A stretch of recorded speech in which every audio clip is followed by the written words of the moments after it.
자유인의 선택, 리더의 아침을 깨우는 5분 고전 칼럼. 5번째 칼럼. 민중 독재를 경계하라. 고대 그리스인들은 2500여 년 전에 자유와 평등이라는 관념과 민주정이라는 정치 체제를 창안했습니다. 이것은 정말 기적 같은 일이었습니다. 동양에서는 19세기까지도 통치자와 피통치자로 구분되는 천부적인 계급 체제를 벗어나지 못했습니다. 그런데 고대 그리스인들은 그토록 오래전에 왕정, 귀족정, 과두정, 참주정, 민주정, 혼합정 등 다양한 정치 체제를 생각하고 시험했던 것입니다. 아리스토텔레스는 그의 책 정치학에서 여러 도시국가들이 채택하고 있는 정치 체제들을 다루었습니다. 최선의 정치 체제가 무엇인지, 또 각각의 정치 체제를 유지하거나 붕괴시키는 상황들을 어떤 것인지 연구했습니다. 그는 모든 정체가 좋은 것일 때는 민주정체가 최악이고, 모든 정체가 나쁜 것일 때는 민주정체가 최선이라고 말했습니다. 아리스토텔레스는 참주정이나 과두정보다 민주정체가 가장 견딜 만할 뿐이지 잘못 작동될 때에는 최악의 정체가 될 수 있다고 경고했습니다. 아리스토텔레스는 그 이유를 다음과 같이 설명합니다. 자유민이 최고 권력을 갖는 민주정체에서는 소수의 부유한 귀족들이 최고 권력을 잡는 과두정체보다 민중의 참여가 보다 광범위하게 이루어집니다. 아테네는 민주정체의 대표적 사례이고, 스파르타는 과두정체의 대표적인 사례를 보여줍니다. 아테네는 페리클레스 시대에 민주정을 꽃피워 그리스 문명의 황금 시대를 열었습니다. 하지만 그 민주정으로 인해 기원전 4세기 이후 아테네는 마케도니아와 로마에 연이어 종속되었습니다.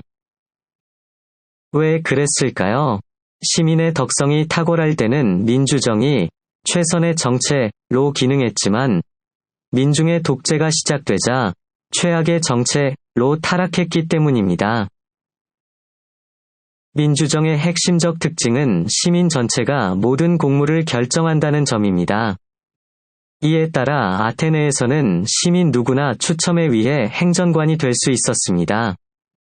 또 민회에서 시민 전체가 나라의 중요 정책과 입법을 심의하고 의결했습니다. 그런데 민중 선동가들의 무절제 때문에 민주정이 삐딱하게 나가기 시작했습니다. 그들은 부자들을 무고하고 빈자들에게 부자들을 공격하도록 공공연하게 부추겼습니다. 아리스토텔레스는 이런 일이 비일비재하다고 개탄했습니다. 그는 극단적 민주정의 옹호자들을 비판했습니다. 극단적 민주정의 우호자들은 정의는 평등이고, 평등은 다수의 결정이 최고 권력을 갖는 것을 의미하며, 자유는 각자 원하는 대로 하는 것을 의미한다. 고 말합니다.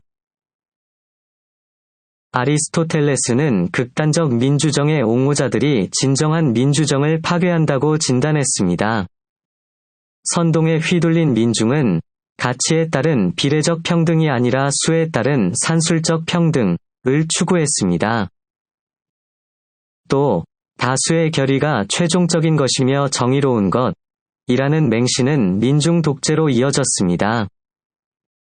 집단 이해를 위한 소수의 목소리가 다수를 압도하는 때법 문화, 격차 해소를 명분으로 계층 간 분노를 부추기는 선동가들은 진정한 민주정을 파괴할 뿐입니다.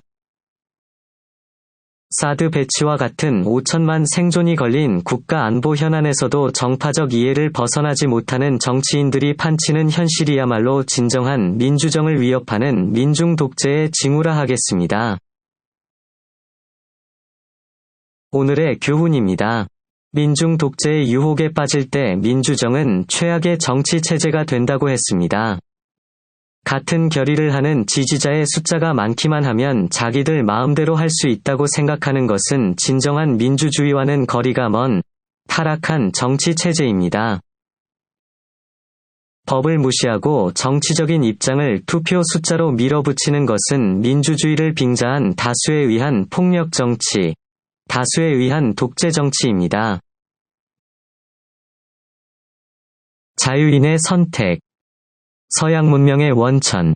3000년 그리스 인문의 지혜를 만나다.